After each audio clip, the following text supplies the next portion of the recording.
নমস্কাৰ, ষ্টুডিঅ'ত মই ৰুমি লৈ আহিছো এক বিশেষ বাতৰি। উত্তৰ গুৱাহাটীত দৌল উৎসৱৰ আয়োজন। দৌল উৎসৱৰ কালি মেঘদা। আবিৰৰ ৰঙেৰে ৰঙীন হবলৈ সাজু হৈছে ৰাজ্যবাসী। অসমৰ গাঁৱৰ ভূঞে দৌল উৎসৱৰ ব্যাপক প্ৰস্তুতি। দৌল দেৱালয়, মন্দিৰ, নামঘৰসমূহত পাৰ ভঙা উৎসাহ। এইফালে দৌল উৎসৱৰ লগতে সংগতি ৰাখি ৰাজ্যজুৰি চলিছে হোলী গীতৰ আখৰা। হোলী গীতৰ মিঠা সুৰত মুখৰিত অসমৰ আকাশ বঁটা। চাওঁ আহক অৰুণোদয় এই প্ৰতিবেদন।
আমি আজি উত্তৰ গুৱাহাটীৰ মহিলাসকল লগ হৈ আমি উত্তৰ গুৱাহাটীৰ ইমূৰৰ পৰা সিমূৰলৈ আমি খবৰ দিছোঁ। প্ৰত্যেক মহিলাবিলাক আহিছে আৰু আমি মানে গোটেই মহিলাখিনি লগ হৈ আমি দৌল-গোবিন্দ মহাপ্ৰভুৰ যি এই 5 দিনীয়া অনুষ্ঠান হয়, সাংস্কৃতিক অনুষ্ঠান, আমি তাত প্ৰথম দিনাই মহাপূৰ্ণিমাৰ দিনাই আমি তাত হোলী গীত পৰিৱেশন কৰিম আৰু সেইকাৰণে আমি ইয়াত আখৰা কৰি আছোঁ মহিলাখিনিয়ে।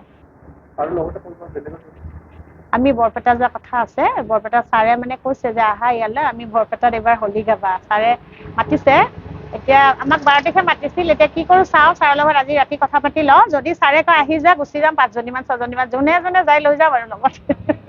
আমি হোলী গীত গাবলৈ আমি গোটেই উত্তৰ গুৱাহাটী মানে মহিলাসকলে একগোট হৈ পেলাই আখৰা কৰি আছোঁ। আমি দৌল-গোবিন্দ 5 দিনীয়া অনুষ্ঠানত এদিন আমি গাবলৈ মানে আগবাঢ়ি আছোঁ। সেইকাৰণে বহুত ফূৰ্তি লাগি আছে। সেয়াই আৰু আমি দৌল-গোবিন্দ মন্দিৰৰ 5 দিনীয়া অনুষ্ঠানত হোলী গীতৰ বাবে আখৰা কৰি আছোঁ। উত্তৰ গুৱাহাটীৰ প্ৰায়খিনি মহিলাই আমি উপস্থিত হৈছোঁ। ইয়াৰ পিছত আমি হয়তো আৰু বেলেগতো গাব যাব পাৰোঁ। সেইকাৰণে আমাৰ বহুত আনন্দ লাগি আছে। সকলো আমি বহুত মিলি ফূৰ্তি কৰি আছোঁ।